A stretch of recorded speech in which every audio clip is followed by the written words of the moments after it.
د انبیاء علیهم السلام د بعثت او د آسمانی کتابو د نزول مقصد د دې درې قوو اصلاح ده.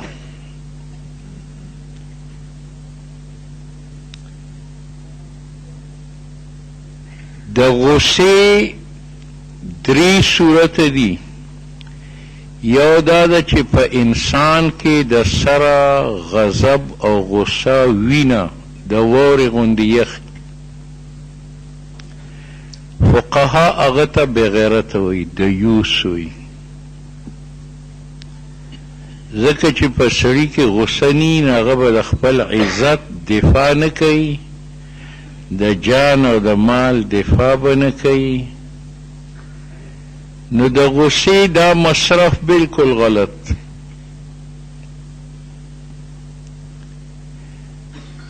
دویم احتمال په غصه کې دا دی چې انسان په خپل رور، پلار، ګاونډي مسلمان باندې د غصې اظهار کوي. دا سړی هم د انسانیت نه بهر دی. دریم احتمال په غصه کې دا دی چې هغه سړی په غیر مسلم باندې وباسي. د نبی علیه السلام د بعثت مقصد دا دریم استعمال اشداء علی الکفار.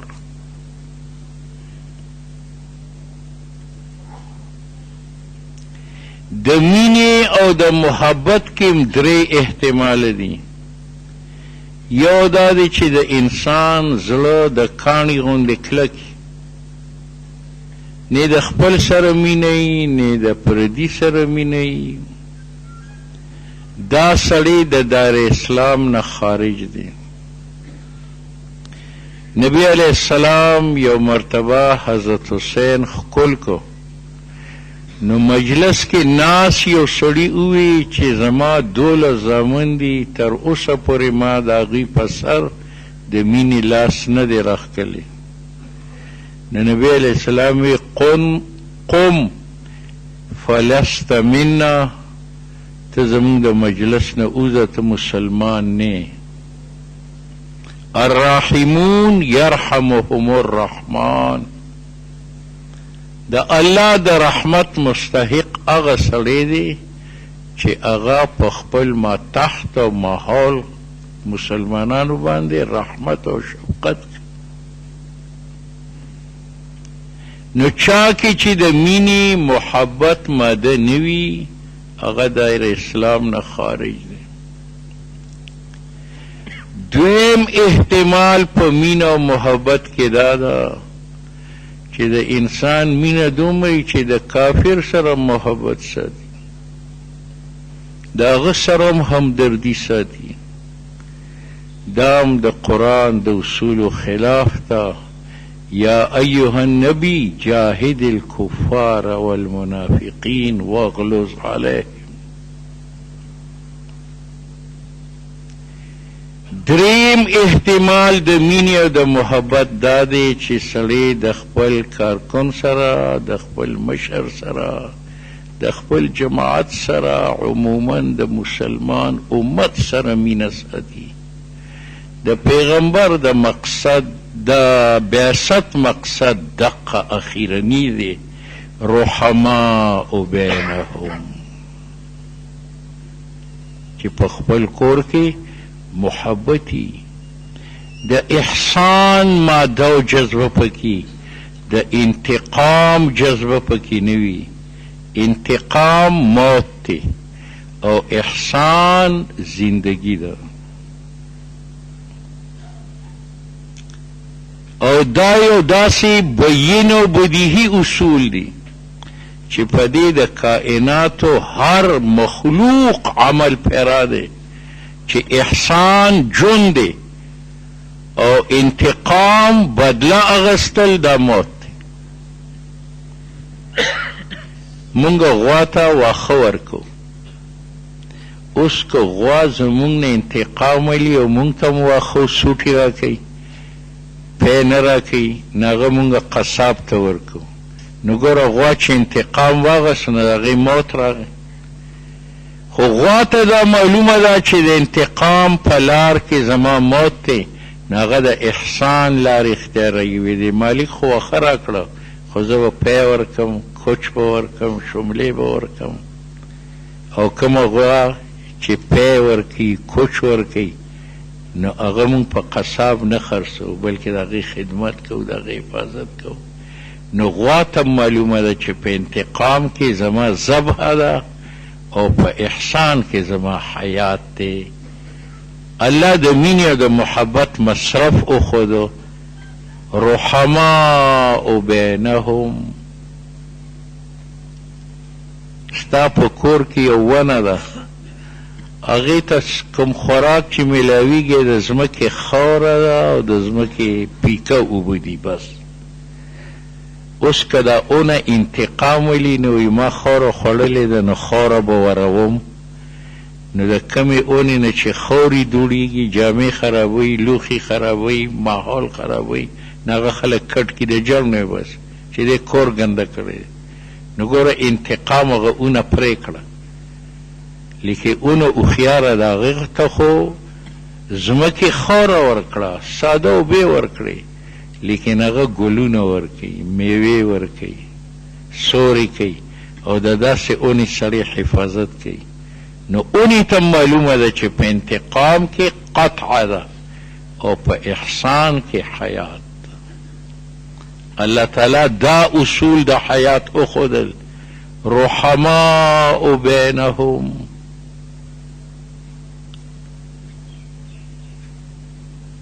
دریم قوت په انسان کې عقل دی د عقل د استعمالم درې طریقې دي یو دا دی چې د دې استعمال سړی ترک کړي په خوب کې په غفلت کې په کیل کود کې وخت تیروي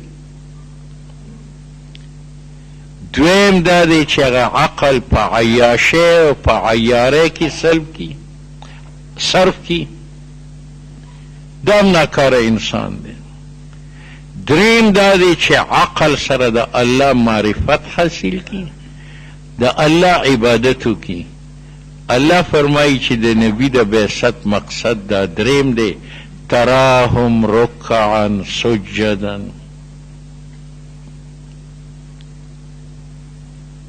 پدې کې امیر ته معلم ته دا سبق خود الله تعالی مخکې دعوا وکړه محمد رسول الله چې محمد زما رسول دی او وروسته د هغې دلیل پیش کړ چې د استاد د قابلیت اندازه د شاګرد نه معلومیږي دې پیغمبر چې کم صحابه شاګردان جوړ کړي نو د هغوی غصه په ټکانه ولګېده اشداء علی الکفار د هغوی مینه او محبت په صحیح مصرف کې خرج شو رحماء بینهم د هغوی عقول صحیح رخ اختیار کړ تراهم رکعا سجدا یبتغون فضلا من الله نو د نبی علیه السلام د رسالت دلیل د شاگردانو قابلیت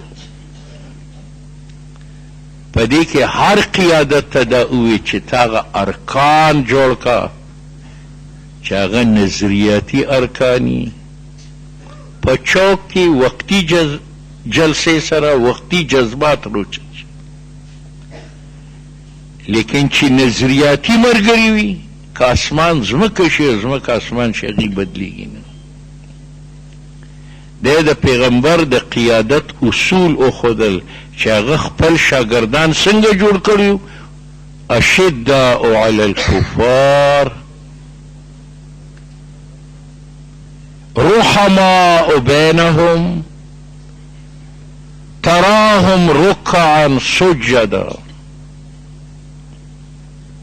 دا هر امیر ته هر قیادت ته دا حکم شو چې د 200 په ځای باندې 2 سړي ځان سره وساته خو هغه نظریاتي کسان چې د هغوی غصه په صحیح مصرف کې خرج کیږي. په مسلمان باندې غصه نوځي. مونږ خپل د جماعت رکن سره زیاتی کوي، رکن د امیر بې ادبي کوي. دونه بې ادبي د مشرف څوک نه کوي لکه مونږ چې خپل امیر کوو. الان کې قرآن کریم فرمایلی دی اشداء علل، او د دې ډېر لوی ثواب ذکر کړی دی. په کافرو باندې سختی په غشي کېږي، او حدیث کې راځي چې په یو غشي به 3 کسه جنت ته ځي. چې کم سړی غشي جوړوي هغه جنت ته ځي، چې کم غشي مجاهد ته ورکوي نو هغه به جنت ته ځي، او کم چې غشي په کافر چلی هغه به جنت ته ځي. مونږ آسان دین اختیار کړی دی. تسبو د لوټو ټول حدیثو ذخیره لګوه، دا چاته یو حدیث کې نه راغلی چې په لوټه به یو سړی جنت ته ځي. خو د هغې استعمال آسان دی او د غش استعمال ګران دی. اشداء علی الکفار،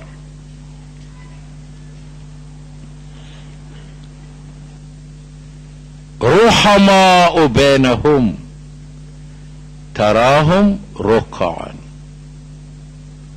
دا ستاسو ذهن کې راله چې د مسلمان د غصې مصرف څه دی؟ کفار. اشداء علی الکفار. د مسلمان د مینې او د محبت مصرف څه دی؟ مسلمان. رحماء بینهم. د مسلمان د عقل مصرف څه دی؟ د الله اطاعت. تراهم رکعا سجدا.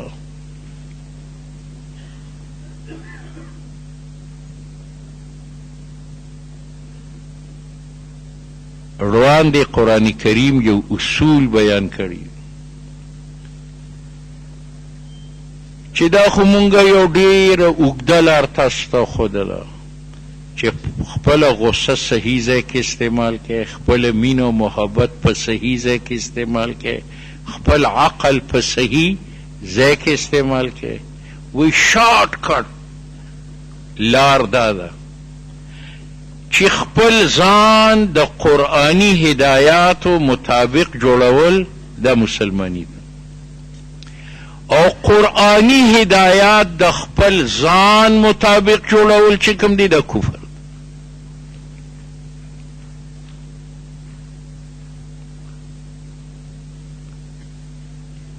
دا خو شیرانی صاحب رقم د شیرانی صاحب رقم امارات شارټ کټ لار قرآن خودله چې اسلام سره خپل ځان د قرآن د هدایت مطابق دا اسلام دی، دا جون دی، دا عزت دی، دا کامیابی ده. او قرآن د خپل ځان مطابق جوړول، تابع جوړول دا کفر دی، دا کمزوری ده، دا ګمنامي ده، دا ذلت. یبتغون فضلا من الله ورضوان. چې خپل ځان د الله او د الله د کلام تابع او مطابق جوړوي دا مسلمان دی. او چې قرآني هدایات د خپل ځان مطابق جوړوي هغه ناکام دی. او دا زمونږ د ماحول مطابق خبره ده چې خدای سره موافقت کول دا جون دی، او خدای د خپل ځان تابع جوړول دا مرګ دی. ګوره دا زما سر دی، دا چا جوړ کړی؟ الله. او دا ټوپی چا جوړه کړی د انسان؟ زه چې کله بازار ته ځم د 70 سال داسې نو زه هغه انساني ټوپی د سر تابع کوم، هغه ټوپی علم چې د سر موافقي نو سر اوسه پورې جمدی دی. او که زه د سر د انساني ټوپی موافق کم دونه ټوپی والم او څوک راته وایي چې سر غټ دی ټوپی وړه ده، زه وایم سر به د هغې موافق کم، دا ځای به پرېږدم، دا ځای به پرېږدم، دا ځای به پرېږدم. نو رښتیا وایي دا د سر موت دی که نه؟ نو انساني ټوپی د سر مطابق جوړول دا د سر زندگی ده. او سر د ټوپۍ مطابق جوړول چې کوم دی د سر موت دی. نو خپل زندگی د قرآن مطابق جوړول دا زندگی ده، او قرآن د خپل زندگی مطابق جوړول دا مرګ. زما خپله 11 نمبر د 80 کالو داسې زه چې کله بازار ته ځم نو زه د موچي د لاس سپلی د خپې تابع جوړوم چې څونه خپله هغومره سپلی لم، نو خپه الحمدلله تر اوسه پورې روغه ده. او که زه د 5 نمبر سپلی والم او ته راته وایې چې خپله غټه زه وایم زه به خپه د دې مطابقه جوړه کړم، نو پنجه به هم ترې پرې کړم، پونده به هم ترې پرې کړم، نو د خپې مرګ دی